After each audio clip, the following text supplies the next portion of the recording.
and they are happy, they are able to do a lot of things.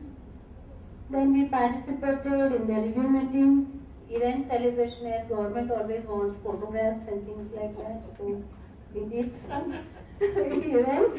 We gave them the figures. They are very happy that we celebrated Mental Health Day and Schizophrenia Day and this and that.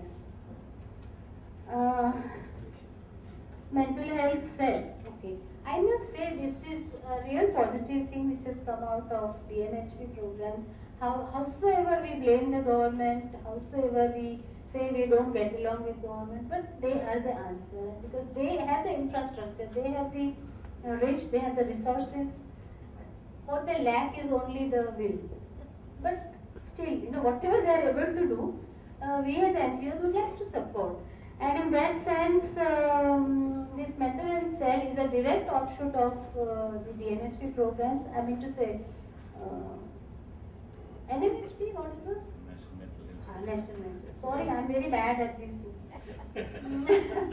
But there were 14 pilots at that time working under IIM, and government somehow wanted to keep them in the loop. And it was also one of the recommendations of IIM which they could not negate. Lots of money had come from Netherlands and they had to spend all of it. So what they did was, I'm sorry. So what they did was, like we Gujaratis are very smart at managing funds. So what they did was they formulated a thing called Gujarat Foundation for Mental Health and Allied Sciences. And now these 14 NGOs are part of GFHMAS, and we get our funds from there. They are expected to monitor us, which they don't. And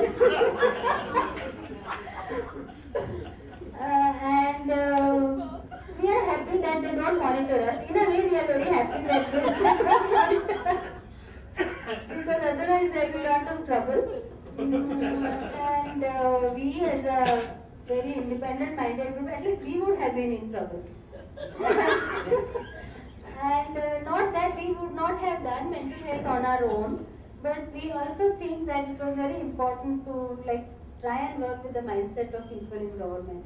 So that's how we did. We are still part of the mental health cell.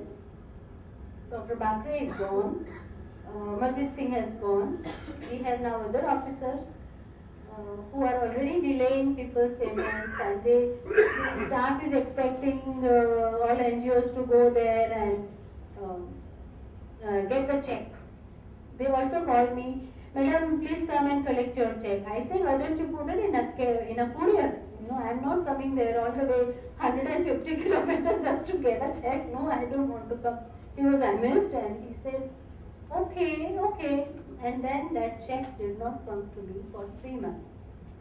Still, even today, I don't have that check.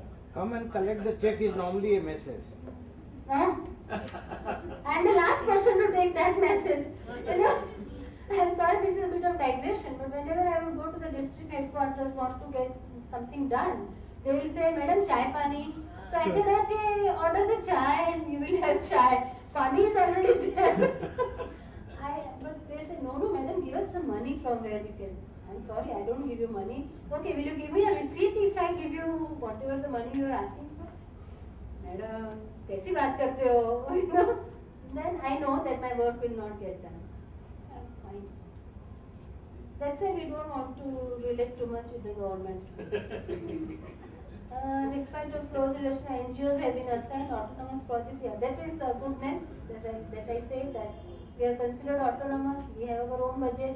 We buy our own medicine. We employ our own staff. We get our own psychiatrists to do, and we can also set our own objectives. They don't want to interfere in whatever the objectives we are framing for ourselves. Okay. Then the current program is, as I said, we work on 2 blocks, Halol and Jambugoda. There is nearly 2 lakh population, 27,726 households and 238 villages. We have 8 PHC areas.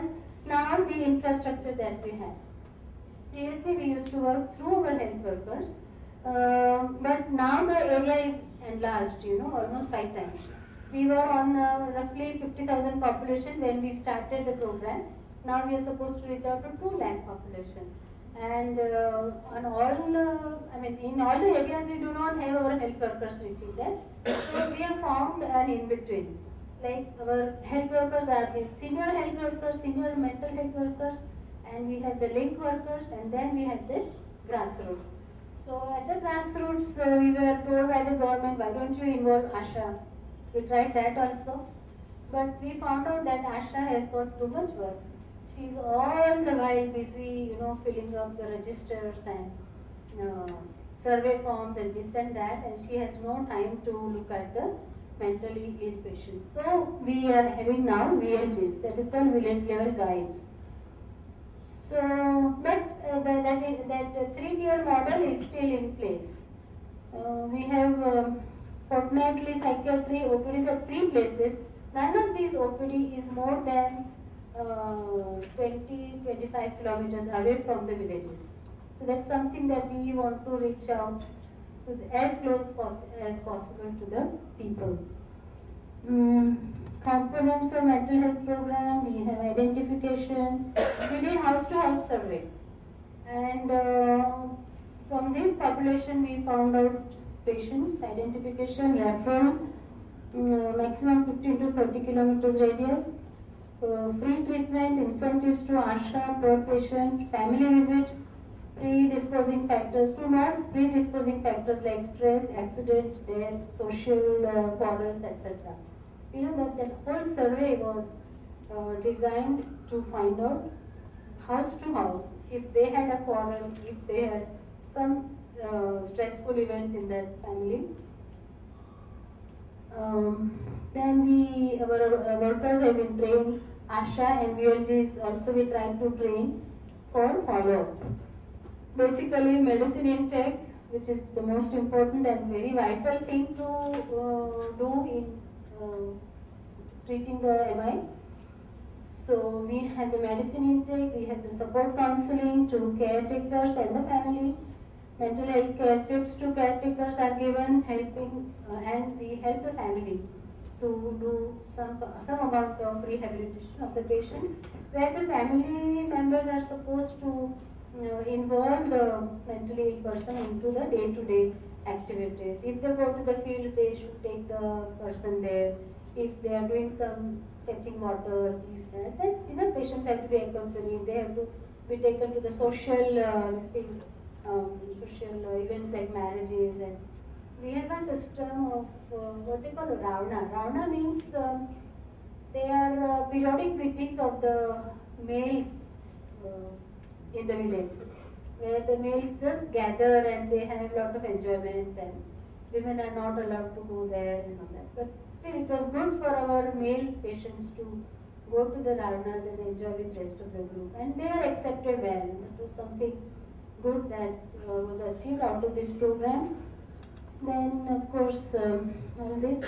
If somebody is interested in the figures, I have all the figures with me, but I am quoting only a few out of them. Is in last 1 year, we had 646 patients, 291 female, 355 male. Followed up 457 patients out of this whole of 646. And CBR was almost achieved in 342 patients. ASHA and VLGs are paid incentives, patients not charged for medicines. Initially token charge was taken, but that also we abandoned taking any token charge. Fortnightly training for link workers, quarterly meetings for ASHA, VLGs, MOs have been sensitized, ANMs have been involved, but MOs and ANMs don't do anything. And secondly, part of the MO's helplessness is also understandable. One, because most of these MOs are now Ayurvedic doctors. They don't know even to prescribe our cotrimoxazole and amoxicillin. So we don't expect them to prescribe these medicines. All that we are sensitizing them for is that this is the symptom checklist. If you get any patient with even one symptom,